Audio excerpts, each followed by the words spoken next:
है। आज मैं फिर एक नया टॉपिक लेकर आया हूं जिसमें मैं बताने वाला हूं व्हाइट स्टोन सेतु क्या है। ये बोर्ड एग्जाम की दृष्टि से मोस्ट इम्पॉर्टेंट क्वेश्चन है, तो इस वीडियो को आप लास्ट तक जरूर देखिए। और इससे पहले आप मोस्ट इम्पॉर्टेंट क्वेश्चन जैसे ओम के नियम और केमिस्ट्री में अगर देखें हाइबर विधि, संपर्क विधि, ओस्टवाल्ड विधि आदि जैसे वीडियो को नहीं देखे हैं तो सभी वीडियो का लिंक डिस्क्रिप्शन में है, उस पर क्लिक कीजिए और वीडियो को पूरी तरह से देखिए, क्योंकि जितने भी वीडियोस पर डाले जा रहे हैं इस समय वो सारे मोस्ट इम्पॉर्टेंट हैं। और यदि चैनल पर नए हैं तो प्लीज़ चैनल को सब्सक्राइब कर दीजिए। तो आइए हम लोग देखते हैं व्हाइट स्टोन सेतु क्या है। व्हाइट स्टोन सेतु एक ऐसा विशेष विद्युत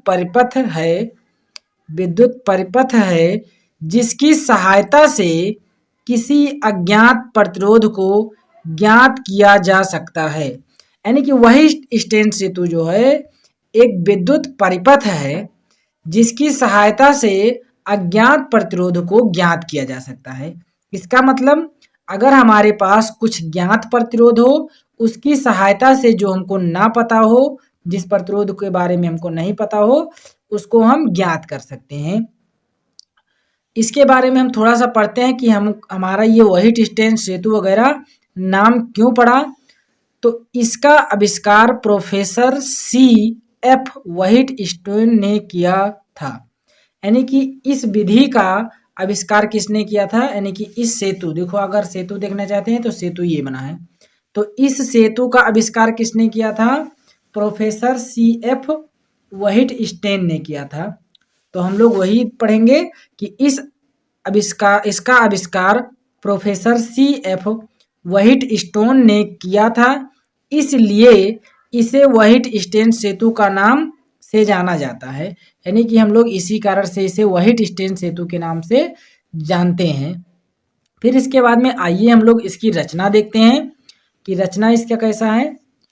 तो रचना में इस सेतु में 4 प्रतिरोध P, Q, R तथा S, इसमें देखेंगे यदि आप लोग तो P, Q, R तथा S चित्र अनुसार लगाया गया है। यानी कि ये पहला प्रतिरोध AB के बीच, दूसरा प्रतिरोध BC के बीच और तीसरा प्रतिरोध AD के बीच और चौथा प्रतिरोध DC के बीच लगाया गया है। और इसके बाद में बिंदु A तथा C के बीच विद्युत वाहक बल E, यानी कि इसमें एक बैटरी द्वारा इन दोनों के बीच में एक बैटरी द्वारा विद्युत वाहक बल E एक सेल और एक कुंजी से जोड़ा जाता है। यानी कि एक बैटरी द्वारा और एक कुंजी द्वारा जोड़ दिया जाता है। इसके बाद में अब हमको मान लेते हैं इस प्रतिरोध के बारे में पता है, इसके बारे में पता है, इसके बारे में पता है, एक नहीं पता है, तो हम लोग इसकी सहायता से 3 पता हो तो चौथा ज्ञात कर सकते हैं। अगर मान लेते हैं इसका नहीं पता है, इन तीनों का पता है, तो इसका भी ज्ञात कर लेंगे। तो हम लोग इसमें सूत्र प्रूफ करेंगे कि कैसे हम लोग इसको ज्ञात कर सकते हैं।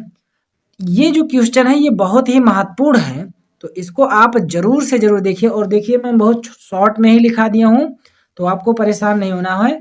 तो हम लोग इसकी उत्पत्ति देख लेते हैं कि इसकी उत्पत्ति कैसे हुई है। तो हम लोग सबसे पहले यहाँ थोड़ा सा लिख देंगे, माना संतुलन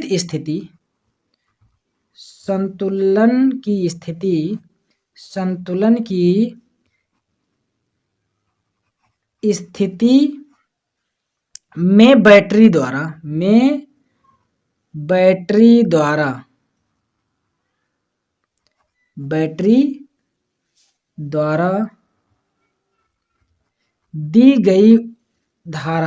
दी गई धारा I, यानी कि माना संतुलन की अवस्था में ये जो बैटरी लगा हुआ है इसके द्वारा धारा कितना दिया जा रहा है, I दिया जा रहा है। दी गई धारा I आगे चल करके 2 भागों में बट जाता है। एक हो जाता है I1 इस तरफ जो जाता है, दूसरा हो जाता है I2। तो ये बात हम लोग नहीं लिख रहे हैं, अब हम लोग क्या करेंगे, इसकी उत्पत्ति करेंगे। तो सबसे पहले अगर हम लोग देखें तो ओम के प्रथम नियम अनुसार, यदि आप ओम का नियम नहीं देखे हैं तो उसको जरूर देखिए। तो ओम के प्रथम नियम से, प्रथम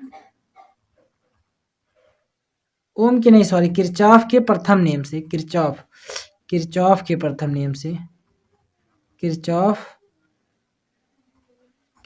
के प्रथम नियम अनुसार, किरचॉफ के प्रथम नियम अनुसार हमको क्या पता था कि किसी भी संधि पर आने वाली धारा तथा जाने वाली धारा का मान क्या होता है, शून्य होता है।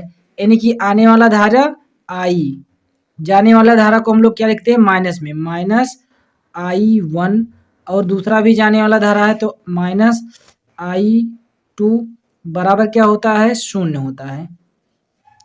अगर हम लोग देखें यहाँ पर इन दोनों को उस तरफ कर देंगे तो टोटल धारा कितना हो जाएगा, I1, ये माइनस का उधर जाएगा तो प्लस का हो जाएगा, I1 प्लस में ये भी जाएगा उधर, तब प्लस में हो जाएगा I2। यानी कि टोटल धारा कितना बह रहा है इसमें, I1 और I2 बह रहा है। ये हमारा क्या है, समीकरण 1 कह देते हैं।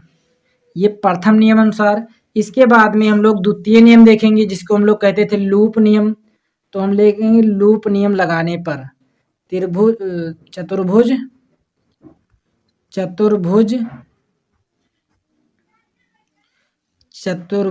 इसमें लगाएंगे ABDA में, ABDA में लूप नियम लगाने पर, लूप नियम यानी कि हम लोग दूसरा नियम देखेंगे लूप नियम लगाने पर।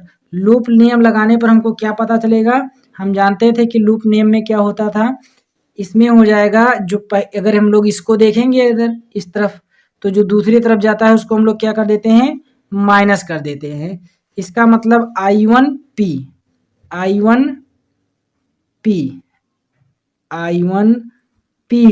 माइनस I2R क्या हो जाएगा, -I2R बराबर, यहाँ लिखेंगे I2R बराबर 0। अब ये माइनस का इस तरफ कर देंगे तो क्या हो जाएगा, I1P बराबर I2R, ये हमारा हो गया। अब हम लोग देखेंगे इस तरफ वाले जो इधर का चतुर्भुज एक मिल रहा है हमारा, 1 2 3, ये त्रिभुज ही है, 4 भुजाएं हैं ABCD, ये त्रिभुज ही है, चतुर्भुज AB है ना। तो इस तरफ हम लोग अब नियम लगाएंगे, इस तरफ नियम लगाएंगे तो क्या होगा, चतुर्भुज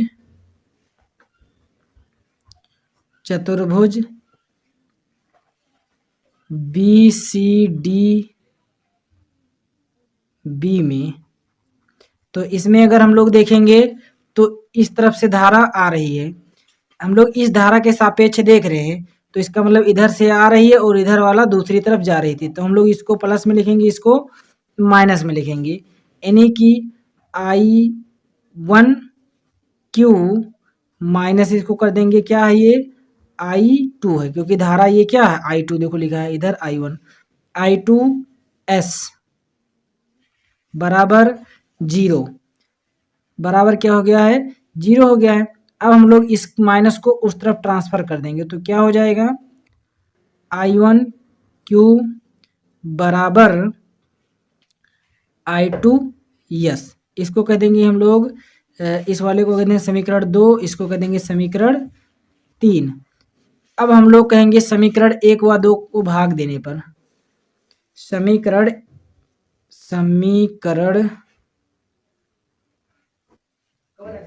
2 को 3 से भाग देने पर तो हमको क्या मिलेगा, तो हमको ऊपर की तरफ देखेंगे तो क्या है, IP बराबर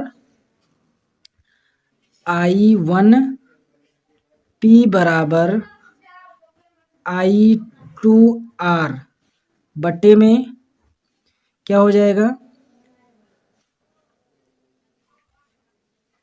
I1 Q बराबर I2S। अब I1 से I1 कैंसिल, I2 से I2 कैंसिल, इसका मतलब हमारे पास अब क्या बचा, जब I1 से I1 कैंसिल हो गया, I2 से I2 कैंसिल हो गया, तो हमारे पास क्या बचेगा, यहाँ पर सिर्फ बचा हुआ है P बट्टे में इधर क्या बचा हुआ है Q बराबर में R बट्टे S। तो ये हमारा हो जाता है सूत्र प्रूफ। अब हम लोग को मान लेते हैं इसमें से हमको कोई एक नहीं पता है। यदि हम मान लें हमको P नहीं पता है तो हम लोग क्या कर देंगे, Q को उस तरफ कर देंगे, यानी कि हमको P बराबर क्या पता चल जाएगा, P बराबर R बट्टे S इंटू Q। तो ये हमारा बन के आ जाएगा। अगर हमको यस नहीं पता है तो पहले इसको इधर ट्रांसफ़र कर देंगे, इन दोनों को उधर कर देंगे, तो हम लोग इन चारों में से किसी एक का नहीं पता होगा तो हम लोग पता कर सकते हैं। तो ये था हमारा व्हाइट-स्टोन सेतु, ये किरचॉफ के नियम पर हमने लगाया है। तो यदि आपको वीडियो कहीं भी पसंद आया हो तो प्लीज़ वीडियो को लाइक कर दीजिए, और यदि चैनल पर नए हैं तो दोस्तों चैनल को सब्सक्राइब कर दीजिए। फिर हम लोग मिलते हैं अगले वीडियो में। धन्यवाद साथियों।